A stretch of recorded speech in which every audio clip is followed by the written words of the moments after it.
I feel deeply blessed to be an American, and I trust that your presence here this evening is likewise reflective of that. The country's going through some terrible divisions, and what I'm offering tonight, I intend to be neither left-wing nor right-wing, but up-wing. Seeing things from a transcendent perspective helps to resolve apparent differences so that what appear to be opposites can be seen as a composite. I'm going to start by asking you a question. I said, do the terms American Revolution and War for Independence mean the same thing? Are they identical or synonyms for each other? Well, I'll tell you this. There are two signers of the Declaration whom I'm going to quote to answer the question. First, there's Benjamin Rush. In 1787 said this, and Rush was a signer of the Declaration of Independence. He said, "There is nothing more common than to confound the terms of American Revolution with those of the late American War.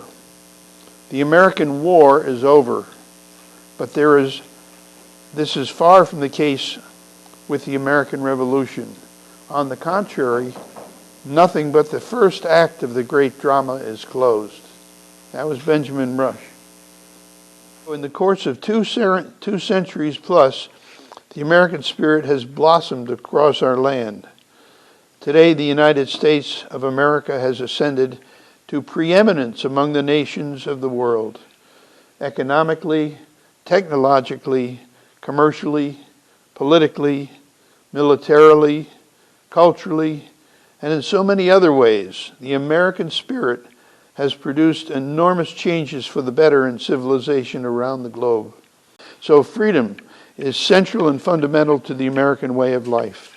It is our essence, our raison d'etre. As President Ronald Reagan put it, freedom is the deepest and noblest aspiration of the human spirit. Freedom serves the interests of everyone. It transforms lives and revitalizes society. Freedom releases creative energy and is the engine of all progress, whether it's technological, intellectual, cultural, or spiritual. Freedom moves the hearts and minds of the American people. It is the key to unlocking our human potential individually and collectively, and the human potential can change the human condition. Rights always carry responsibilities. Otherwise, liberty becomes libertinism, which is the abuse of rights. James Wilson, a signer of the Constitution, said, "Without liberty, law loses its nature and its name and becomes oppression. Without law, liberty loses its nature and its name and becomes licentiousness. Rights exercised without regard for responsibilities become wrongs. Choices must be responsible choices, ethical choices, moral choices, so that their consequences do not harm others. That is to say, they do not violate the rights of others." Look at the various aspects of freedom. This column over here identifies different levels of reality, from physical to the mental and emotional, to the social, to the spiritual. But can you divide those up still further?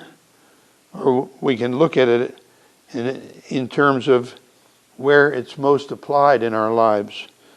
Physical freedom has two aspects: freedom to and freedom from.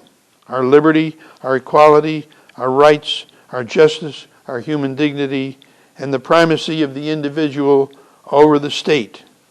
All of that flows from the opening two paragraphs of the Declaration of Independence. In the opening paragraphs, our Creator is referenced.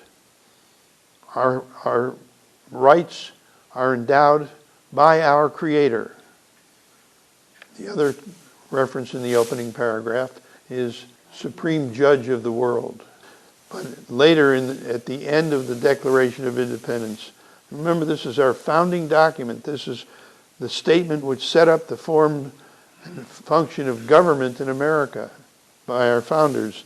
The other two are divine providence and supreme judge of the world. Who owns America? You and I do, we the people. We created the Constitution because we wanted to structure a society both politically and socially in such a way that our freedom is optimized and our rights are secure. Because of the way our society was set up, to go home and spread the light.